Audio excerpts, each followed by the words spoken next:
রাসূলিল কারীম আম্মা বা'দ আউযু বিল্লাহি মিনাশ শাইতানির রাজীম বিসমিল্লাহির রহমানির রহিম ইনিল হুকমু ইল্লা লিল্লাহ শহীদ দর্শক আল্লাহুম্মা সাল্লি আলা সাইয়্যিদিনা ওয়া নাবিয়িনা ওয়া শাফিঈনা ওয়া হাবিবিনা ওয়া মাওলানা মুহাম্মদ সাল্লাল্লাহু আলাইহি ওয়া আলা আলিহি ওয়া সাহবিহি ওয়া সাল্লাম।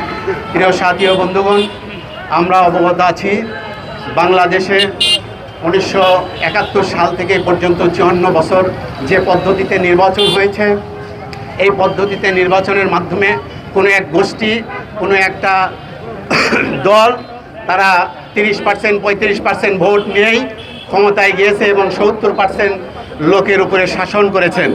বড় দেখা গেছে যে ওই 30% লোকই সুবিধা ভোগ করেছে, আর বাদ বাকি 70% মানুষ আজকে আমরা নির্যাতিত, নিপীড়িত।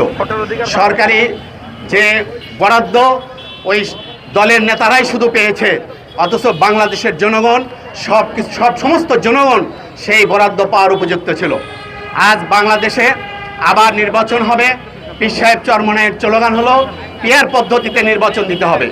কারণ হলো 100% ভোটে, পিয়ারের মাধ্যমে যদি ভোট হয় 100% ভোটারের অধিকার প্রতিষ্ঠিত হবে।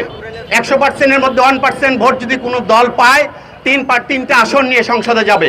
মোট কথা 30 থেকে 35টি নিবন্ধিত দল, তাদের প্রত্যেকেরই সংসদে আসন থাকবে। তাদের প্রত্যেক দলের চাহিদা তারা সংসদে উপস্থাপন করতে পারবে। আবারও দেখছি কোনো আরও দল যারা আছেন, প্রায় 26টি দল পিয়ারের পক্ষে, বাদবাকি কয়েকটি দল পিয়ারের পক্ষে না। তার কারণ হলো তারা চায় এই দেশে আবার স্বৈরতন্ত্রভাবে স্বৈরশাসক ফিরে আসুক। এককভাবে 200 আসন 250 আসন নিয়ে তারা সংসদে গিয়ে মদের আইন, জেনার আইন, পতিতাবৃত্তির আইন, এগুলো আইন পাশ করবে, এককভাবে দেশ বিরোধী আইন পাশ করবে। আজকে আমরা এই এনডিআর মাধ্যমে সমস্ত প্রত্যেকটা কাজে নিষ্পেষিত, নিপীড়িত হচ্ছি। যত জিনিস আমরা ইন্ডিয়ার থেকে নিয়ে আসি অত্যন্ত বেশি কর দিয়ে, অনেক টাকা কর দিয়ে আমাদের এই দেশে নিয়ে আসতে হয়। এছাড়াও এই বিশ্ববাজারে অনেক বাজার আছে, চীন আছে, অন্য দেশ থেকে আমরা অনেক পণ্য আনতে পারি। কিন্তু আমরা এককভাবে বিভিন্নভাবে দেখেছি যে দলই ক্ষমতায় এসেছে তারা ইন্ডিয়ার দালালি করেছে। এই ইন্ডিয়ার দালালি এই বাংলাদেশের মাটিতে আর কোনোদিন জন্মাবে না, আর কোনোদিন হবে না।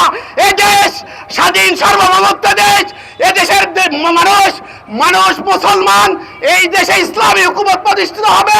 এই কথা ব্যক্ত রেখে আমি আমার কথা শেষ করছি। আসসালামু আলাইকুম ওয়া রাহমাতুল্লাহি ওয়া বারাকাতুহু।